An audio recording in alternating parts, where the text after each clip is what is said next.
What about that little old gray car there with the camera? You got CB on in there? Yes, sir. Come back. What you got going on there, buddy? I'm out here visiting the old state of California from Florida, getting a couple rolling CB interviews there. Awesome. I was wondering, I seen you roll there by me. I'm behind you here in this cream collar Peterbilt. 10-4. I was calling for you, but I guess you didn't hear me just yet. I was up on 19, driver. Yeah, 10-4. That's one of the things I learned today coming from Florida. You guys run 17 over here. Yeah, they do out here. I still run on 19. I'm not sure why I ever switched over to 17. I think maybe because of all the disrespect, the cussing, and it could be even the language barrier, you know. 10-4, that makes a little sense to me there.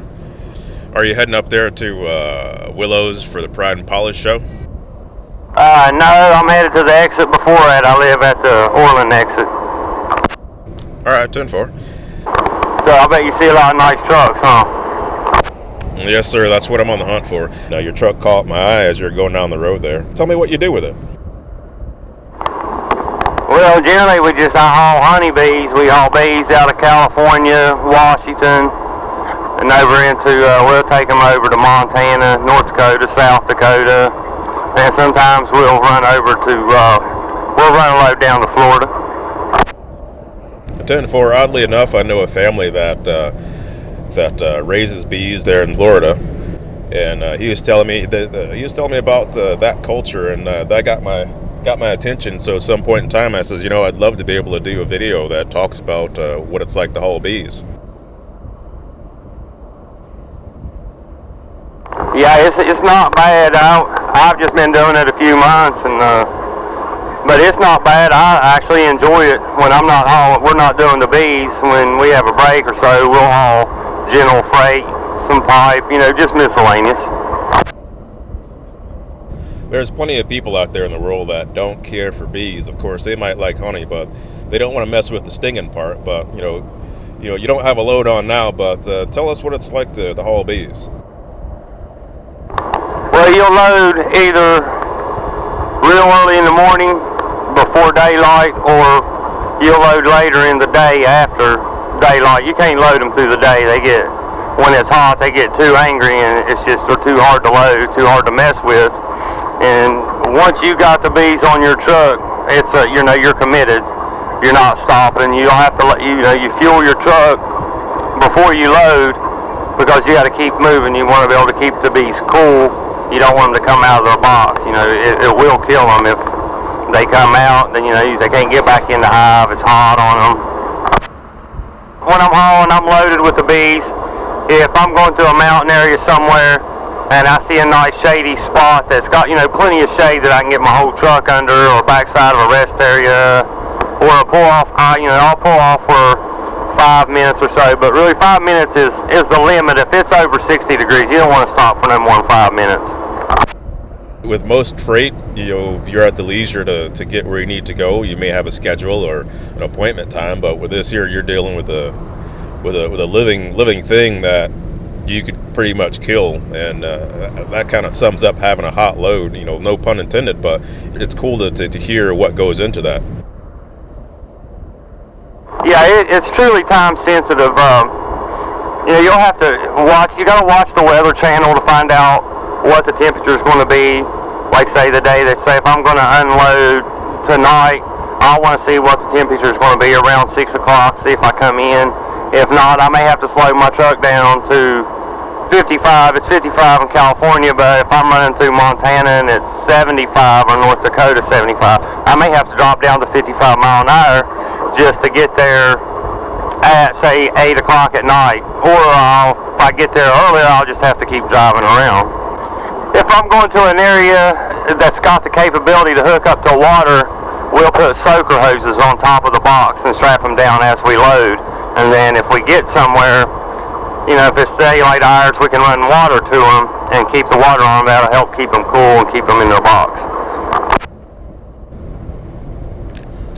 Well, let me ask you there, what do you go by on the radio? Well, it's kind of funny. They call me MudFlap. 10-4 there, MudFlap. How'd you get into trucking? Well, I'm originally from West Virginia, and when I used to mine coal, and then when the coal mine shut down, there wasn't much else to do around the house besides drive truck, to make any kind of money. So I went and got my CDLs, and I've been driving truck for about 4 years now. When the mine shut down, I just figured I'd go on vacation. I come to California, and I met a little pretty girl, and been here ever since. Well, that sounds like a pretty good story to me. What do you enjoy about driving this part of the country and everywhere else you go there? What I like about the California area is it's different from West Virginia. There's a lot to do here. I mean, you got stuff within 2-3 hours drive. You can go to San Francisco or Santa Cruz or to the mountains, all the different lakes. And no, not putting down West Virginia because we got a beautiful state in its own. It's almost heaven, West Virginia. But it's just so far to drive to get to do anything beach-wise or... Yeah, I'm not much on the southern part of California, but I really like the northern part. And from where I live at in West Virginia, I lived up a holler generally most of my life. Didn't have but 4 neighbors on one road, and it was about an 8-mile road. And it's just too crowded in the southern part of the state for me. I couldn't live down there. Yeah, I understand that too. Yeah, that, and plus with all the gangs and the stuff like that, the criminal activity that goes on, I just couldn't be subject to that. I've got 2 daughters, and and plus my fiance, I couldn't put them in that kind of situation. 10-4. I understand that 100% there. If you had a chance to talk to a motorist and communicate with them and share with them something that would help them remain safe as they drive in and around you on the highways, what would that be?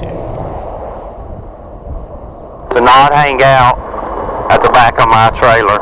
If they get close to my trailer, please just give it a little bit more gas and get on up in front of me, or stay back off of my back of my trailer. 10-4, is that so they don't get a mouthful of bees, or what would be your reason for that? Just so I know where they're at, and for their safety, and for both of our safety. There's a lot of motorists, they like to hang out just with the front of their bumper at the back of my trailer bumper, and it's hard to see them get caught sometimes in the blind spot there.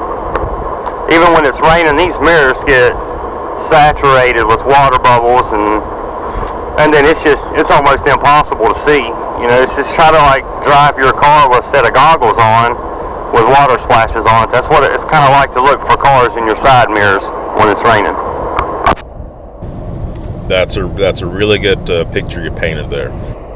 Yeah, I hope so. And I don't hold it against a lot of drivers, because like I said, a lot of people in passenger cars that's never been in a truck, or nobody that's in a truck, are ignorant to it. They're just not, they're just not educated to it. And that, and another big thing for me is when motorists are coming off the exit ramp. They'll go real slow, just get on off the ramp and get on in front of the truck. That ramp is made for acceleration. It's not made for anything else but accelerating. Let me ask you this: what would your recommendation be to a guy that want to change up equipment?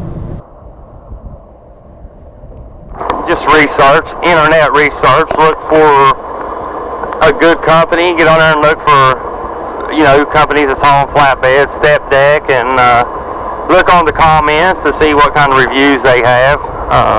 Not necessarily just because they're a big company means they're better. That's not true. This guy that I work for only has 3 trucks, and he's awesome to work for. Well, that's good. We might as well mention that and give him a shout out there. Appreciate him putting a good looking truck out there on the road. What's the name of the company that you're hauling for there? It's Beeline Trucking. BEE, like honeybee trucking. 10-4.